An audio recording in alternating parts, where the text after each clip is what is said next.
노아의 세 아들에 대한 제목을 가지고 하나님의 말씀을 증거합니다. 노아에게는 세 명의 아들이 있었습니다. 첫째 아들 셈, 둘째 아들 함, 셋째 막내가 야벳입니다.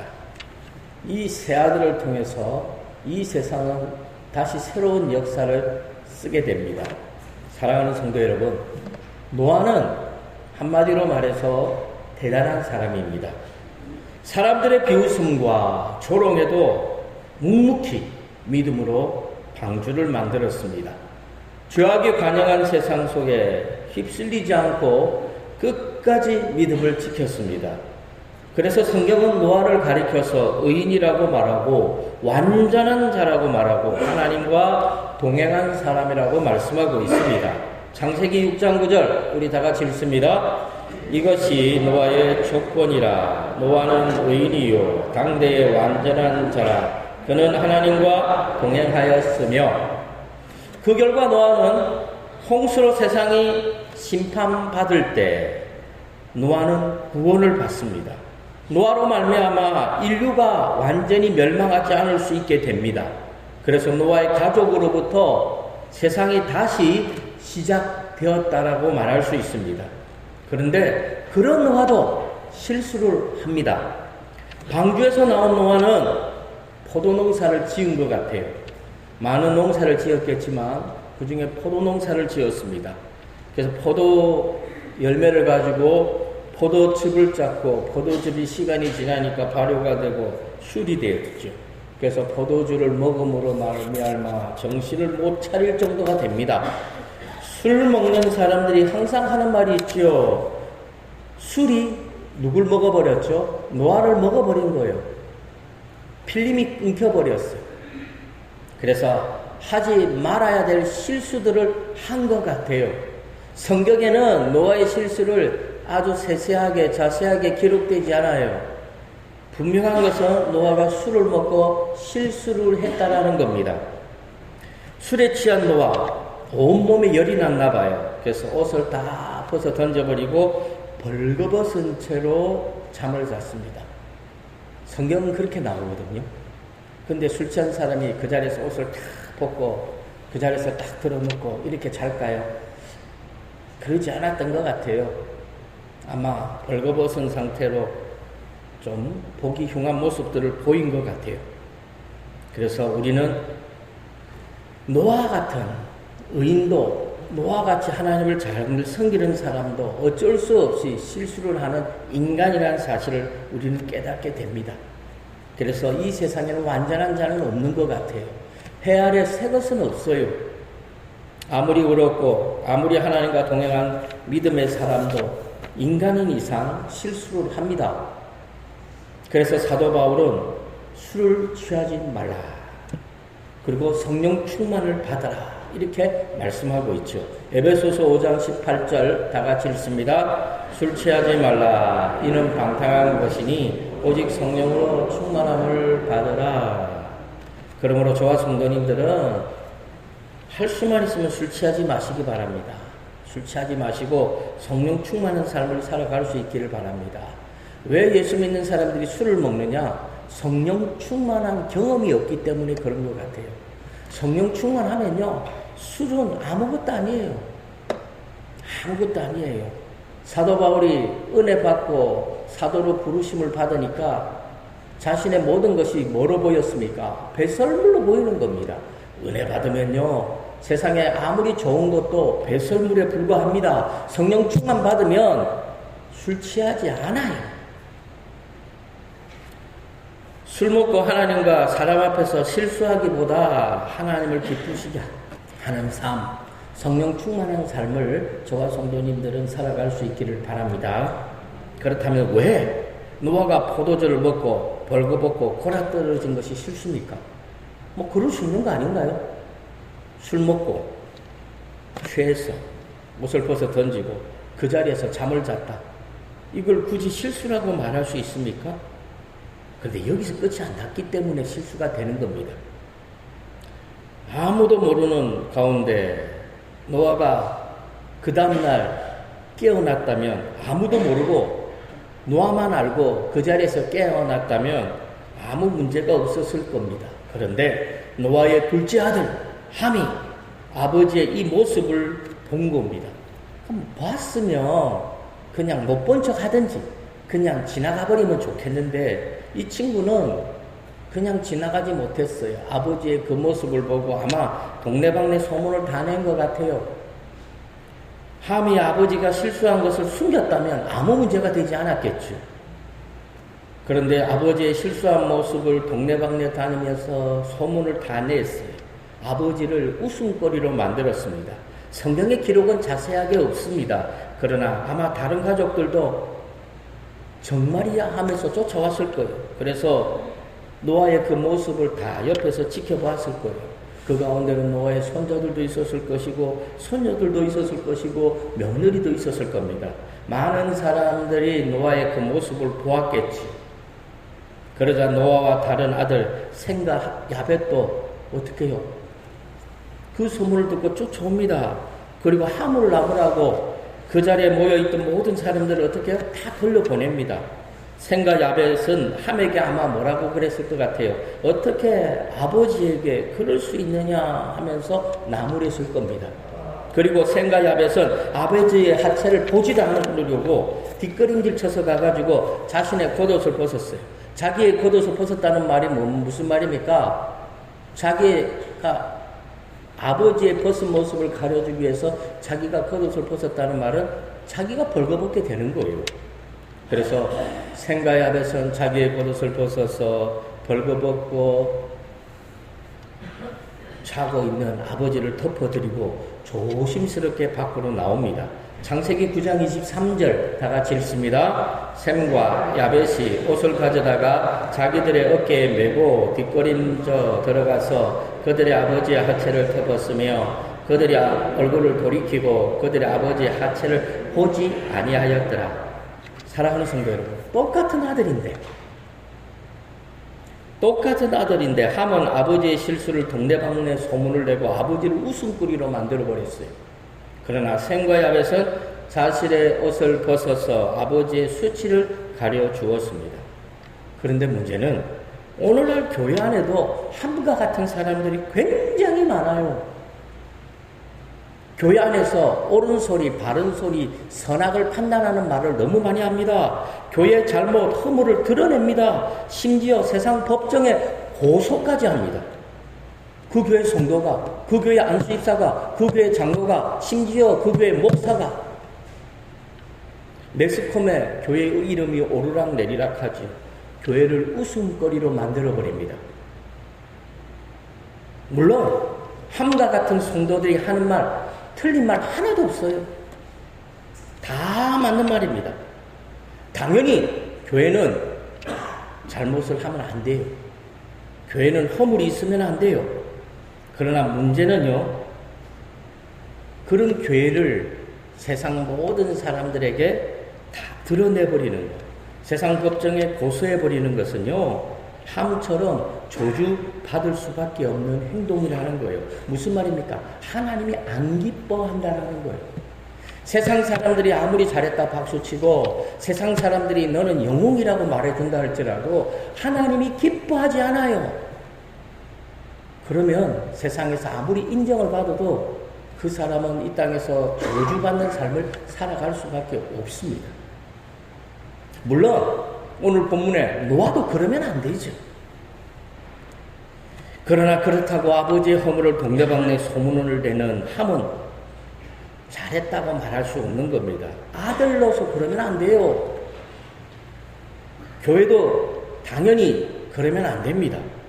그러나 그렇다고 교회의 허물을 세상 사람들이 알도록 세상 사람들의 법정에 고소하는 것은 더 바람직한 모습이 아니고 하나님이 기뻐하지 않습니다. 그러므로 셈과 야벳이 아버지를 얼마나 공경했는지를 알 수가 있는 거죠. 아버지를 공경한다는 말이 무슨 말입니까? 아버지의 장점도 공경하는 것이고 아버지의 단점도 받아들이는 거예요. 자식은 부모의 좋은 점도 받아들여야 되고 부모의 안 좋은 점도 어떻게 해야 돼요? 받아들여야 돼요. 우리도 셈과 야벳이 아버지를 용납하고 사랑하고 받아들인 것처럼 우리도 우리 가정에서 내 부모들, 내 형제들, 내 자녀들을 용납하고 받아들여야 돼요. 특별히 교회 안에서 성도들끼리 서로 용납하고 용서하고 화목해야 되는 겁니다. 교회 식구들은요, 남이 아니라니까요. 왜 교회 식구들이요, 세상의 계모보다 못합니까? 끔찍해요. 저는 그런 모습 보면 짜증나고, 왜 그런 사람들이 예수 믿는지 모르겠다니까요. 교회 식구들은 가족보다 어떻게 보면 더 찐득한 관계라는 거 아셔야 됩니다. 교회 식구는 남이 아니에요. 가족이에요. 우리 부강교회 성도들은 가족입니다. 셈과 야벳은요, 함처럼 할 수 있었겠죠. 그러나 안 했다는 거예요. 우리도 마찬가지예요. 다른 사람의 단점을 보고 그 사람의 허물을 트집 잡을 수 있어요. 그러나 안 한다는 거예요. 왜? 가족이니까. 셈과 야벳은 함처럼 선악을 선택하지 않았어요. 우리도 마찬가지입니다. 교회 안에서 한 형제와 한 자매들이기 때문에 성도들의 허물과 단점을 어떻게 해요? 감춰줘야 돼요. 숨겨야 돼요. 예전에 제가 그랬죠. 예전에 있던 교회에서 제가 신방을 가다가 안수집사 한 분이 술집에서 술을 먹고 있는 거예요. 저하고 옆에 권사님하고 정사님하고 신방 가다가 그 장면을 내가 제일 먼저 봤습니다. 제가 어떻게 했을까요? 제가 숨었어요. 그 안수집사님에게 안 들키려고 제가 숨었다니까요. 그래서 오던 길을 어떻게 해요? 돌아서 둘러서 갔어요. 아무것도 모르는 전도사님은 옆에서 그래요. 목사님 왜 돌아서 가요? 제가 그랬죠. 그냥요. 그 다음날 그 안수집사님 교회 나왔을까요? 안 나왔을까요? 나왔지요. 그 안수집사님은 지금도 모를 거예요. 자기가 술 먹고 있었던 모습을 들켰다는 사실을 지금도 모를 거예요. 사랑하는 성도 여러분, 우리는요, 교회 안에서 한 가족이고 한 형제예요. 다른 사람의 허물을 트집 잡는 거, 옳은 소리 하고 바른 소리 하는 거, 그거는 제발 세상에 가서 좀 했으면 좋겠어요. 세상에서도 변변치 못하게 살아가는 사람들이 꼭 교회에 와가지고요, 자기가 똑똑한 것처럼 막 자랑하더라고요. 사랑하는 성도 여러분, 노아는 아버지라니까요. 아버지는 가장이에요. 아버지를 웃음거리로 만들면 안 돼요. 교회는 예수 그리스도가 피로 사신 공동체라고요. 교회를 웃음거리로 만들면 안 돼요. 교회에 허물과 잘못이 있으면 그 잘못은 내 잘못이라고요. 내가 고쳐가야 되는 거예요. 그런데 웃음거리로 만든다. 노아의 아들 함처럼 하나님 앞에 저주받을 수밖에 없는 겁니다. 셈과 야벳은 아버지의 허물을요, 자신의 허물인 것처럼 자기가 감당합니다. 자기가 책임집니다. 우리도 셈과 야벳이 아버지의 모든 허물을 담당한 것처럼 교회 안에 모든 성도들의 허물을 다 책임지고 담당할 수 있기를 바랍니다. 우리에게도 교회의 허물이 보이고 실수가 보이고 성도들의 잘못이 눈에 보입니다. 제발 모르는 척 하세요. 그냥 넘어가 주세요. 동네방네 소문내고 그러면 안 된다 이렇게 말하지 마시기 바랍니다. 우리는 재판장이 아니에요. 우리는 다른 사람의 허물을 심판할 권리가 우리에게는 없어요. 권리도 없으면서도 함부로 심판하고 심판했다가 그것이 자기가 실수했으면 또 어떻게 해요? 숨어버리죠. 비겁하게. 당당하게 잘못했다고 회개하지도 않아요. 그러므로 형제들 교회 안에서 누군가의 허물과 잘못이 보이면 소문내지 마시고 모르는 척 하세요. 그래도 가슴이 찝찝하면 교회 나와서 하나님 앞에 아뢰세요. 하나님 앞에 기도하시기 바랍니다. 가족이 아니라면요, 얼마든지 그럴 수 있어요. 교회 식구들 가운데 그 사람은 내 가족이 아니라고 생각되면 얼마든지 그 사람을 헐뜯을 수 있다니까요. 그 사람들의 잘못을 들추어낼 수가 있어요. 그러나 우리는 하나님을 아버지로 섬기는 한 가족입니다. 그래서 허물을 들추어내는 것이 아니고 감추어 주는 거죠. 선악을 선택하는 것이 아니고 생명을 선택하는 겁니다. 우리는요, 언젠가 천국에서 다 같이 만난다니까요. 이 세상에 살면서 원수처럼 성도끼리 싸우다가 천국 가가지고 만나면 얼마나 부끄럽겠어요. 니도 천국 왔나? 니도 왔나? 그 천국에서 다시 싸울 겁니까? 그러므로 교회의 허물과 실수를 자신의 허물과 실수로 받아들일 수 있기를 바랍니다. 내 남편의 허물은 나의 허물로 받아들여야 돼요. 내 아내의 허물은 나의 허물이에요.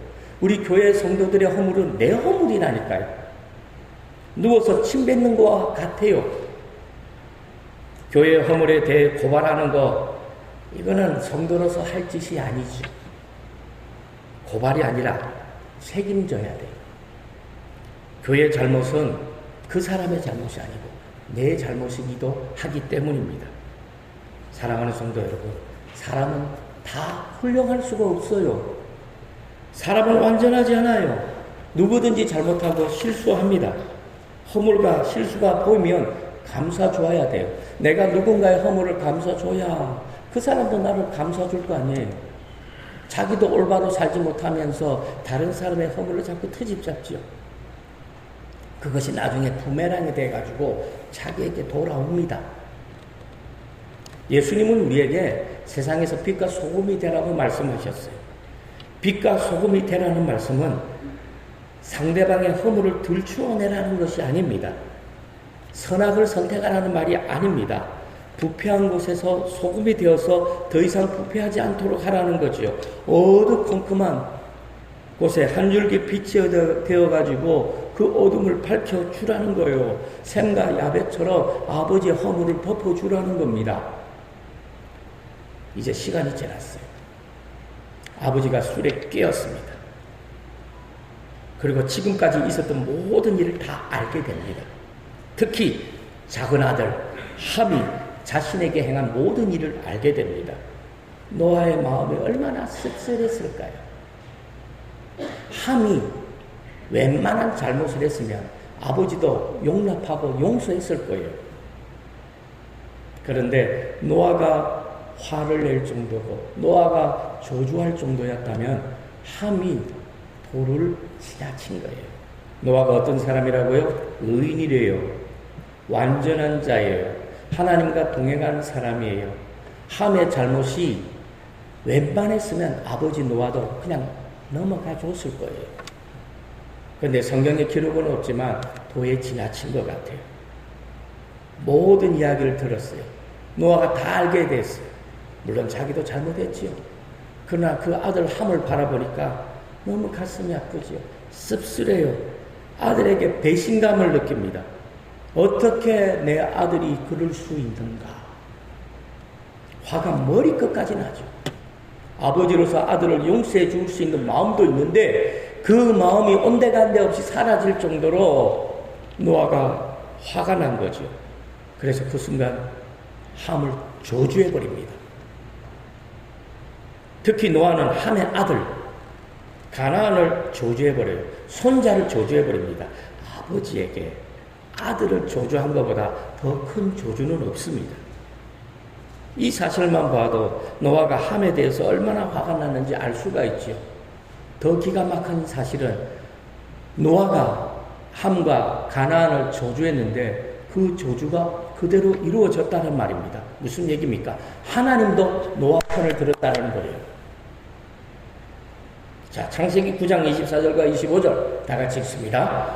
노아가 술이 깨어 그의 작은 아들이 자기에게 행한 일을 알고 이에 이르되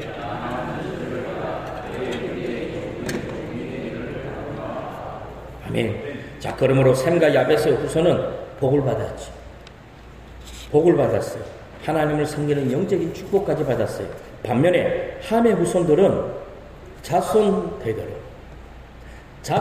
대대로 셈과 야벳을 섬기는 저주를 받아요. 종이 됩니다. 그렇다면 함은 왜 셈과 야벳처럼 하지 못했을까요? 왜 함은 셈과 야벳처럼 하지 못하고 아버지에게 저주를 받았을까요? 첫째로 다 같이 읽습니다. 시작. 함은 보지 말아야 할 것을 보았기 때문입니다. 함은 보지 말아야 할 것을 보았죠. 차라리 보지 않았으면 더 좋았을 겁니다. 그리고 보았다면 셈과 야벳처럼 자신의 겉옷을 가져다가 아버지의 허물을 덮어주었다면 모든 축복은 함에게 다 집중되었을 거예요. 그런데 함은 아버지의 허물을 동네방네 소문을 내고 말았어요. 도무지 이해가 되지 않아요. 아들이라면 당연히 아버지의 수치를 감싸 주어야죠. 어떻게 아버지를 웃음거리로 만듭니까? 반면에 셈과 야벳은 아버지의 수치를 보지 않으려고 했어요. 자기 겉옷을 벗어서 아버지의 수치를 가려주었지. 셈과 야벳은 아버지의 수치를 가려주기 위해서 자신의 겉옷을 벗었어요. 무슨 말입니까? 자기가 발가벗었다니까요. 자신의 수치를 드러낸 거예요. 아버지를 위해서 자기가 희생했다는 거죠. 오늘날 성도들에게도 교회의 허물과 수치를 위해서 자기가 그 수치를 당하는 그런 삶이 필요해요. 대속의 그런 삶이 필요하다니까요. 다른 사람을 위해서 내가 희생하는 그런 마음이 오늘날 교회에 필요합니다. 성도들에게 교회의 영광성을 드러내기 위해서 성도들이 교회를 위해 희생하는 그런 삶이 필요하다는 거예요. 그럴 때 하나님이 감동하죠. 하나님이 감동하면 그 사람은 반드시 복을 받아요. 우리가 노력하고 애쓰면 되든가요? 안 돼요. 그러나 하나님이 한번 복을 주면요, 감당할 수 없을 정도로 우리가 하나님의 복을 누리게 됩니다. 노아는 셈과 야벳을 왜 축복했을까요? 감동했으니까. 함과 반대로 셈과 야벳이 얼마나 기특했을까요? 자신의 허물을 감싸준 이 아들이 얼마나 고마웠을까요? 그러므로 저와 성도님들은 보지 말아야 할 것은 아예 보지 마시기 바랍니다. 설사 보았다고 하더라도 셈과 야벳처럼 선악이 아니라 생명을 선택해야 합니다. 다른 사람의 허물을 감싸 주어야 돼요. 우리에게 힘이 있어요. 능력이 있어요. 그 사람을 심판할 수도 있고 그 사람을 구원할 수도 있어요. 그럼 우리는 어떻게 해야 돼요? 구원해야 돼요. 살려내야 돼요. 그 사람이 아무리 나의 원수라 할지라도 나에게 그 영혼을 살릴 수 있는 힘이 있다면 아무리 미워도 우리는 하나님의 자녀들이니까 미워도 살려야 된다는 겁니다. 그러면 하나님이 기뻐합니다. 하나님이 감동해요.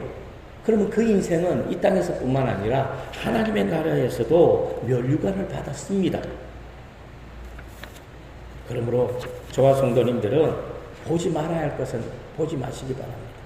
그리고 보았다 하면 절대로 선악을 선택하지 말고 생명을 선택하시기 바랍니다. 감사 주시기 바랍니다. 자, 마지막 두 번째로 다 같이 읽습니다. 시작. 함은 아버지의 실수를 선악으로 판단했습니다. 함도 아버지의 실수를 보고 싶어서 본 거 아니잖아요. 우연히 본 거예요. 그러면 본 것이 저주가 될까요? 그건 아니죠. 문제는 보고 난 다음입니다. 보고 난 다음에 함은 그걸 가지고 잘못을 따졌어요. 아버지는 저러면 안 되지. 아버지가 어떻게 저렇게 해? 선악을 판단하면 안 돼요. 아버지가 실수하셨구나. 그래, 우리 아버지도 피곤하셨나 보다. 우리 아버지도 인간이구나. 실수하는구나 하면서 그 아버지를 감싸줘야 돼요. 함도 얼마든지 셈과 야벳처럼 할 수 있었어요. 아버지 입장을 조금이라도 생각했다면 결코 아버지를 선악으로 판단하지 않았습니다. 함이 그 순간 아버지의 입장을 조금이라도 생각했으면 절대로 아버지를 웃음거리로 만들지 않죠. 그런데 선악을 선택하는 순간 어떻게 됩니까? 옳고 그름을 따지게 되는 거죠. 이게 함정이에요. 사탄 마귀가 우리에게 덫을 놓는데 그것이 바로 선악, 옳고 그름이에요. 사람들은 옳은 것이 선하다고 생각해요.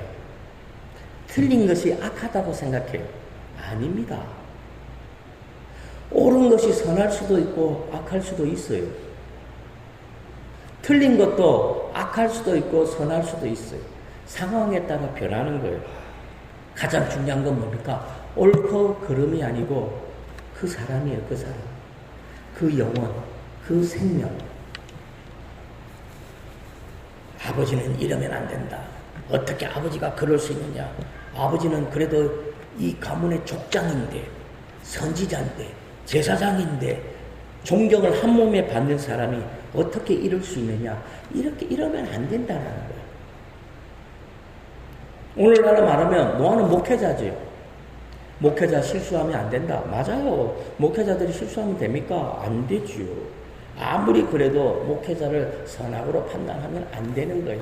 다른 사람의 허물을 내가 판단함으로 말미암아 내가 저주받을 이유는 없잖아요. 다른 사람의 허물을 통해서 내가 복을 받아야 되잖아요. 그러려면 어떻게 돼요? 생명을 선택하고 셈과 야벳처럼 감싸줘야 되는 겁니다. 사랑하는 성도 여러분, 옳고 그름을 따지고 선악을 따지는 것은 우리 하나님이 기뻐하지 않아요. 만약에 우리 하나님이 선악을 따졌으면 이 세상에 구원받을 사람 한 사람도 없어요. 이 세상에 누가 구원을 받습니까? 누가 하나님의 나라에 들어갈 자격이 있습니까? 없어요. 하나님이 선악을 따졌다면 하나님은 이 지구상에 살고 있는 모든 인간을 다 쓸어 담아가지고 저 우주 어느 공간에 집어 던져버리고 새롭게 인간을 만드셔야 될 거예요. 그런데 우리 하나님은 그런 분이 아니에요. 우리 하나님은 새 거 안 좋아해요. 중고품을 좋아한다니까요. 고장나고 허물이고 이걸 다 뜯어 고쳐서라도 하나님은 쓰시죠. 우리 하나님은 생명을 소중히 여깁니다. 그래서 꺼져가는 불꽃도 끄지 않아요. 그러므로 셈과 야벳처럼 저와 성도님들은 아버지의 허물을 덮어주시기 바랍니다. 셈과 야벳처럼 교회 안에서 다른 성도들의 허물을 덮어주시기 바랍니다. 혹시 교회나 또는 한국교회나 들려오는 모든 소식들이 안 좋은 소식이 들리면 비판하지 말고 차라리 침묵하든지 아니면 덮어주시기 바랍니다. 그래서 다른 사람의 허물을 통해서 우리가 이 땅에서 저주받는 인생을 살지 않기를 바랍니다. 저와 성도님들은 셈과 야벳처럼 생명을 선택해서 하나님의 은혜와 복을 누리시기 바랍니다. 함처럼 선악을 선택함으로 말미암아 다른 사람의 허물을 들춰내고 하나님 앞에 저주받는 인생이 되지 않고 생명을 선택해서 하나님 앞에 복을 누리는 저와 성도님들이 되시기를 주님의 이름으로 간절히 축원합니다. 하나님